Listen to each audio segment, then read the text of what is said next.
Hi everybody, Penny here. Welcome to my kitchen. So today we are making beer, butter, and bacon cabbage casserole. Woohoo! Now, the way I saw this done was you take the cabbage and saw off just the very edge of the core, put it like that, and then slice it this way 3 or 4 times, turn it, and then this way 3 or 4 times. And then you put the butter and the bacon and the beer kind of snugged all in, wrap it up in 2 if not 3 layers of tin foil, and then bake it in the oven at 350 for 2 hours. Or like it would be a great dish done that way if you're out camping and you have a fire pit, and you can put it like next to the fire, nice and hot, some coals underneath it, turn it every 15 minutes or so for a couple of hours until it's nice and soft. However, I would prefer to do it in a casserole dish. It's a little less messy, and I think it will cook a little bit faster because the cabbage will actually be chopped up in actual pieces, not just kind of sliced halfway through. So what we're going to do, we're going to put it in a casserole dish. I have the oven preheated to 375 because I'd like to cook it in about an hour and a half, so we'll see if that works. So we're going to flip our cabbage back over, and I have a little X, and then I made another little X. So what we're going to do is cut through, and we're cutting through with the core in. The X is made on the core. I don't know if you can see that a little better. There you go. So once you do that, you now have 2 flat surfaces, and it's always safer to cut on a flat surface. So lay 1/2 down and halfway through the core. There we go. And lay that aside, and you've got the other half, and again put it through the core. There we go. Now, while you have that, I hope you can see this. You can see the core is right here in the middle. Okay, so what I'm going to do is I'm going to put it down on the flat side, and on an angle I'm going to take that core out, and there it is. Because the core is not going to cook through, it'll stay hard, so you don't want to eat that part. So now I'm going to go ahead and chop it into more or less bite-sized pieces. They can be a little bigger, a little smaller, whatever you prefer. And then we're going to put them in the casserole dish. So you don't need to watch me while I do the other 3. So I'll be back in just a few minutes while I do the other 3 cabbages. Hi, back again. So the cabbage is all cut up. I have 3 of the quarters of the cabbage in the casserole dish. Now I am going to sprinkle it with 1 large onion, finely diced. Now if you don't like to have the crunch of an onion, that I know some people don't, you can use a 1/4 cup of the dry dehydrated onion, okay? And just sprinkle that over the 3 of the 4 pieces of cabbage. Now, so we'll just spread that around. Now this looks really, really full, but when cabbage cooks, it shrinks a lot.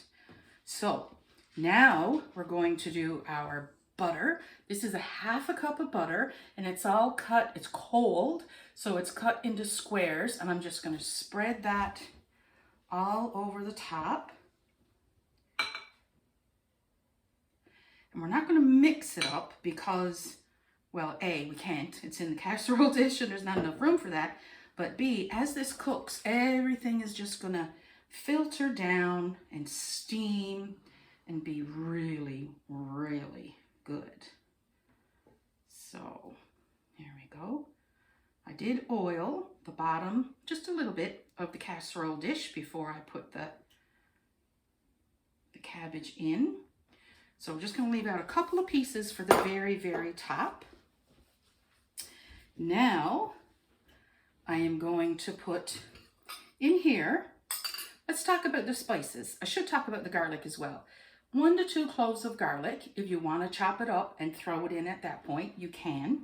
But what I did was add a half a teaspoon of garlic powder to my spice mix. And in here is a half a teaspoon of garlic powder, about a half a teaspoon of turmeric, because it adds a really nice color, and turmeric is very, very good for you. And 1 kitchen tablespoon heaping of the Italian, I must have put it back. Okay. The Italian dried spice mix. So I mixed all that together. And now, oh, thanks, Barry. This one from Clubhouse that I got at Costco. Now, you don't have to use that exact mixture, okay? If you want to use instead maybe a teaspoon of cardamom, I think that would be lovely. If you wanted to use a teaspoon of just basil along with the garlic and the turmeric, I think that would be lovely. Or oregano, same thing. And if you wanted to have it, like if you were doing it as a barbecue or side dish to like steak or chicken or something like that, tonight we're actually having a roast of pork and gravy and potatoes and carrots. And so I don't really want it to be spicy, but if you want to, you can add a teaspoon or more of cayenne pepper along with about a 1/4 teaspoon of crushed red chili flakes. That would completely change the flavor and it would be spicy hot, but I still think that would be awesome. Or you can always add about a teaspoon or so of summer savory. All of these things would work. If you have particular spices or herbs that you really, really enjoy on a regular basis, go for it. Any of these things would work. But today I chose the Italian spice mix, which also has a little bit of garlic and rosemary and things in it. So now we're going to add a pinch of salt, a pinch of pepper, maybe a second pinch of pepper. And we're just going to mix that up. There we go. And then we are going to sprinkle this, I'll just use my hands, all over the top of the cabbage. And like I said, as this steams, all those flavors and everything are going to go right down through and up through the top layer. Although I will save just a pinch for the top layer. Okie dokie. So now I'm going in with at least a tablespoon, if not 2, of Worcester sauce. This is totally optional, but of course I like my Worcester sauce. Now this is a normal beer and a half. So you really only want about half of a normal beer size. So about 1/3 of a tall can. And as you pour this over, some of that spice mixture too is gonna end up getting right down into the cabbage. So I think that's about it. Now we're gonna put our last bit of cabbage on top. And like I said, it's gonna look like it's not gonna fit, but it will. This cabbage is gonna shrink and it will all eventually fit very, very nicely in the dish. As long as you have a dish that you can cover tightly, it will work. So whether that's with tin foil or with a lid, that's totally up to you. So what I'm going to do for this right now is, wait, now let me get this cutting board out of the way. There we go. Now I have a few things of the butter just to put over the top so it'll shrink, melt down, and the cabbage will shrink. And then we have, there it is, a little bit of the spice mixture. That just put it over the top a little bit. So we've got our beer, we've got our butter, and now we have our 4 slices of bacon that I'm just going to sprinkle over the top. I just cut them with a pair of scissors. And as they cook, all that lovely flavor, smokiness, yummy, yummy bacon fat is all going to go down into the cabbage.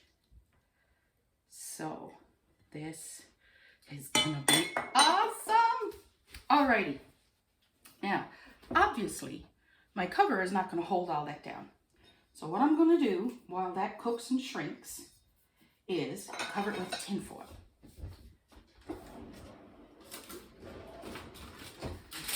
So I'm gonna take a long piece of tin foil and I'm going to just fold it in half so you have a double layer. Right down over the sides, and I'm going to pinch it around the sides because you really do want a tight cover as possible. Now as that shrinks, sorry, I have to get my belly involved. As that shrinks, then we'll be able to take the tin foil off, and to help keep it there, I'm going to put the cover on. So this is going to go in the oven, 375. If you have more time, you can do it for 350. Keep it in at 350 for about an hour and a half. The last half hour, take the cover of the tin foil off so that your bacon can get nice and crispy and some of that liquid can evaporate. But we have the oven at 375. So I'm going to check it after an hour because I'm hoping it's going to be cooked within an hour and a half. And if it's, you know, fairly soft and shrunk down, then I'm going to take the cover off, tin foil off, for about a half an hour and let the bacon crisp up a little bit and some of the liquids evaporate. So we'll see you back here shortly. Hey everybody, back again. Cabbage is ready. Oh my God, does it ever smell good. So remember how full it was? It was over. Well, look at it now. It's all shrunk by about half. And there's lovely juice down in the bottom. So we're just gonna, the bacon is crispy. We took it out for the last, took the cover off, sorry, for the last half an hour. Bacon's all nice and crispy. There's juice around the bottom. Oh my goodness gracious. If you like cabbage, you're gonna really like this dish. So, let's have a little taste. Let's have a little taste. Oh, it's hot. It's very, very hot.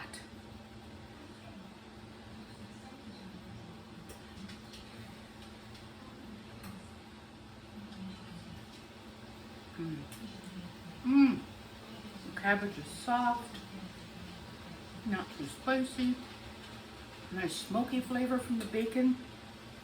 It's all good.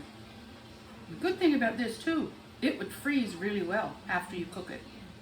And if you don't like beer, you could use wine.